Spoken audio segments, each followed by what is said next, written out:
After 5 years, I have fully developed Stockholm Syndrome for Emily in Paris, created by TV icon Darren Star.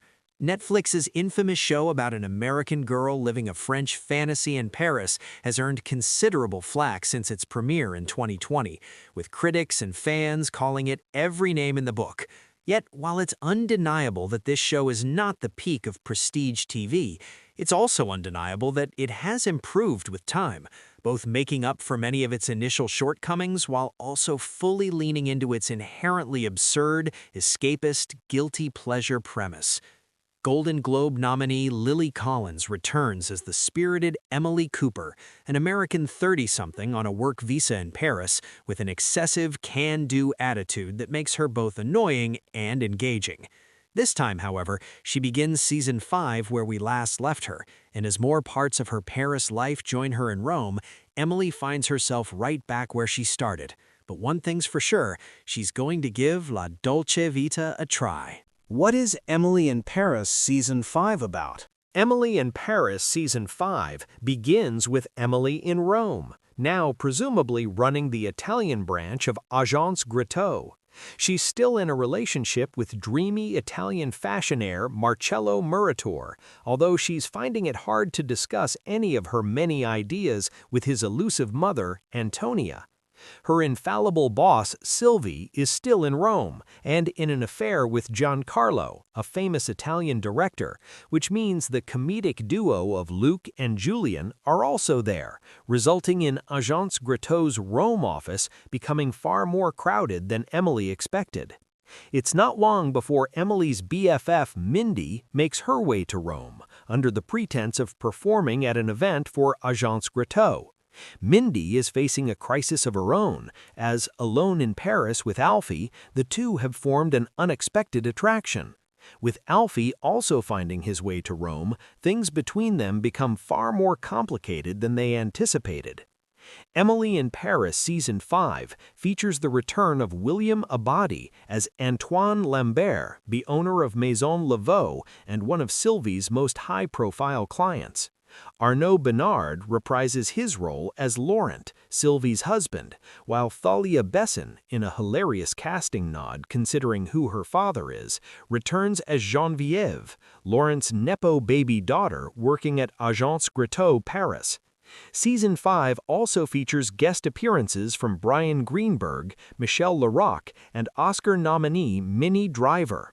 Emily in Paris Season 5 fully leans into its Italian fantasy for the better. From the get-go, it becomes clear that Emily in Paris Season 5 will be the most distinct so far. For one, Emily actually has chemistry with her intended beau, with Collins and Franceschini making for a delightful and quite charming pairing. For the first time in a while, you find yourself rooting for this couple, especially because they seem to make sense together. There's a similarity between them that makes them a logical fit, as well as a shared ambition and desperation to prove themselves, which makes their dynamic far more interesting. It's still Emily in Paris we're talking about, so their relationship remains superficial at best. However, Collins and Franceschini make the most out of it, turning Emily and Marcello into one of Season 5's highlights.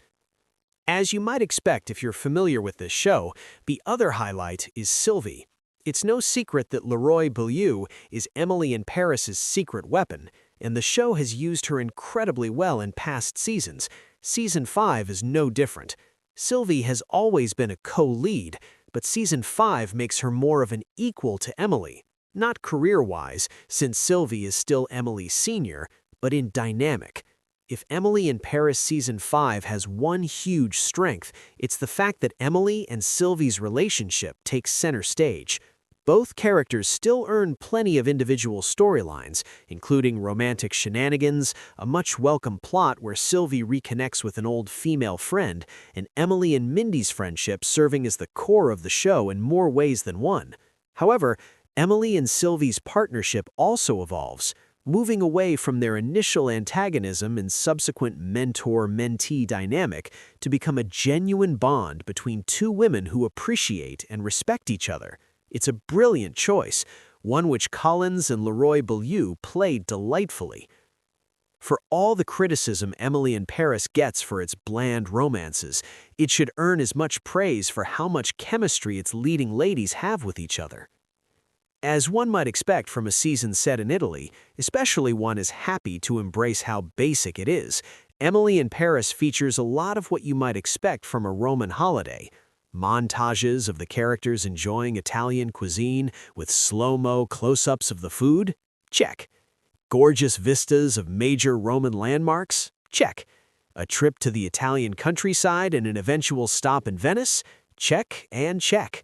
The show even goes out of its way to style Collins in the most European way possible, moving Emily away from her busy Paris prince in favor of a more laid-back approach that evokes who else?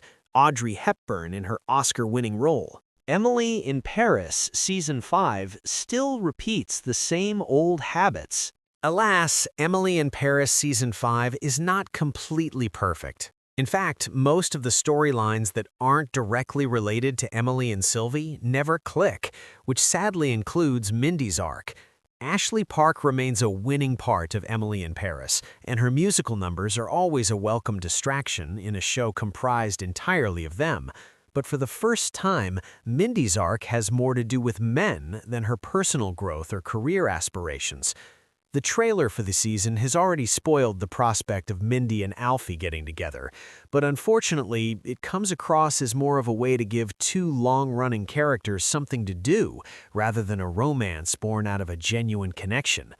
Luke and Julianne remain strong comedic relief, but the show could do so much more with them. While Luke earns the spotlight a few times, Julianne is sidelined more by comparison, reduced to the sassy, bitchy character offering one-liners and witty insults. Arnold is great at that, but he's also a compelling presence on screen, and it's truly frustrating that Emily in Paris refuses to give him a deeper arc. The same goes for Minnie Driver, who shows up to do what she does best, play another loud, obnoxious, yet undeniably entertaining version of Lorraine Finster, her character from Will and Grace. Driver is always a welcome presence, but Emily in Paris should have really done a better job of utilizing her talents. As was previously announced, Emily in Paris Season 5 loses Camille Razat as a series regular, which was probably for the best, since it was clear the show didn't know what to do with her character anymore. However, there's one other huge elephant in the room: Gabriel, Emily's on-again, off-again chef love interest. Bravo has been open about his mixed feelings regarding the writing for his character, a sentiment many fans surely echo. Without spoiling anything, Gabriel is back for Season 5, but it's frustrating that the show still doesn't seem to know what to do with his and Emily's relationship. Emily in Paris will probably return for a 6th season, but for now, the Emily-Gabriel dynamic remains the least interesting part of a season that could have greatly benefited from fully embracing the new slate its Emily in Rome premise allowed. Emily in Paris Season 5 is probably as good as it gets. One of Emily in Paris's greatest strengths is its willingness to acknowledge that its titular character is super annoying, and Season 5 is no exception. Many of the show's best episodes see Emily receiving a much-needed wake-up call, allowing her to take it down a notch and admit her over-enthusiasm can be negative or even toxic.